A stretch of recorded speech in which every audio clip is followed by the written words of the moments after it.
Scott's last expedition. The last 20 days. Monday, March 12th. We did 6.9 miles yesterday, under our necessary average. Things are left much the same. Oates not pulling much, and now with his hands as well as feet pretty well useless. We did 4 miles this morning in 4 hours and 20 minutes. We may hope for 3 this afternoon. 7 times 6 equals 42. We shall be 47 miles from the depot. I doubt if we can possibly do it. The surface remains awful, the cold intense, and our physical condition running down. God help us. Not a breath of favourable wind for more than a week, and apparently liable to head winds at any moment. Wednesday, March 14th. No doubt about the going downhill, but everything going wrong for us.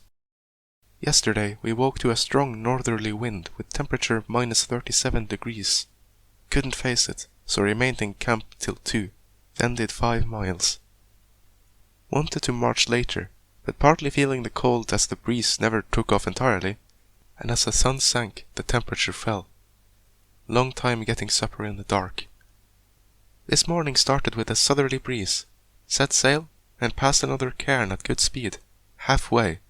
However, the wind shifted to west by south, or west by southwest, blew through our wind clothes and into our mitts. Poor Wilson. Horribly cold. Couldn't get off ski for some time. Bowers and I practically made camp, and when we got into the tent at last, we were all deadly cold. The temperature now midday down minus 43 degrees, and the wind strong. We must go on. But now the making of every camp must be more difficult and dangerous. It must be near the end, but a pretty merciful end. Poor Oates got it again in the foot. I shudder to think what it will be like tomorrow. It is only with greatest pains rest of us keep off frostbites. No idea there could be temperatures like this at this time of year with such winds. Truly awful outside the tent. Must fight it to the last biscuit, but can't reduce rations. Friday, March 16th, or Saturday the 17th. Lost track of dates, but think the last correct. Tragedy all along the line. At lunch, the day before yesterday, poor Titus Oates said he couldn't go on. He proposed we should leave him in the sleeping bag. That we could not do, and we induced him to come on the afternoon march. In spite of its awful nature for him, he struggled on, and we made a few miles. At night he was worse, and we knew the end had come. Should this be found, I want these facts recorded. Oates's last thoughts were of his mother, but immediately before he took pride in thinking that his regiment would be pleased in the way in which he met his death. We can testify to his bravery. He has borne intense suffering for weeks without complaint, and to the very last he was able and willing to discuss outside subjects. He did not, would not, give up till the very end. He was a brave soul. This was the end. He slept through the night before last, hoping not to wake, but he woke in the morning, yesterday. It was blowing a blizzard. He said, "I'm just going outside, and may be some time."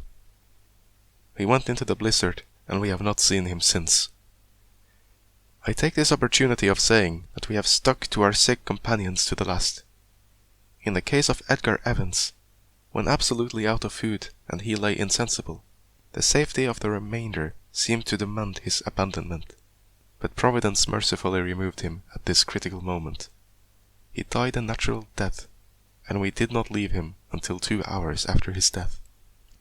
We knew that poor Oates was walking to his death, but though we tried to dissuade him, we knew it was the act of a brave man and an English gentleman. We all hope to meet the end with similar spirit, and assuredly the end is not far. I can only write at lunch, and then only occasionally. The cold is intense, minus 40 degrees at midday.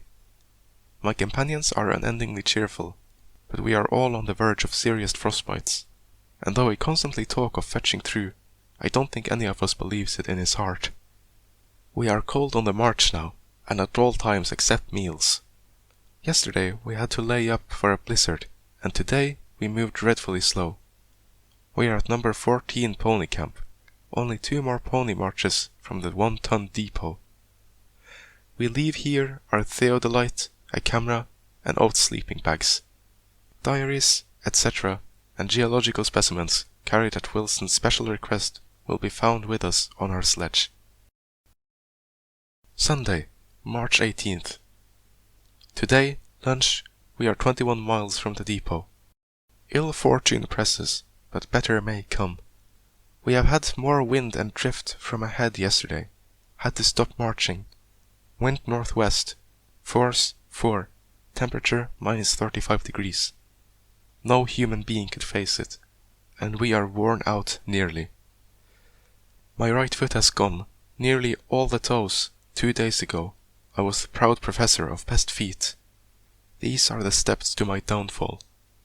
Like an ass, I mixed a small spoonful of curry powder with my melted pemmican. It gave me violent indigestion.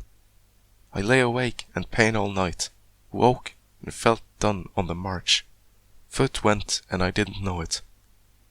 A very small measure of neglect, and have a foot which is not pleasant to contemplate.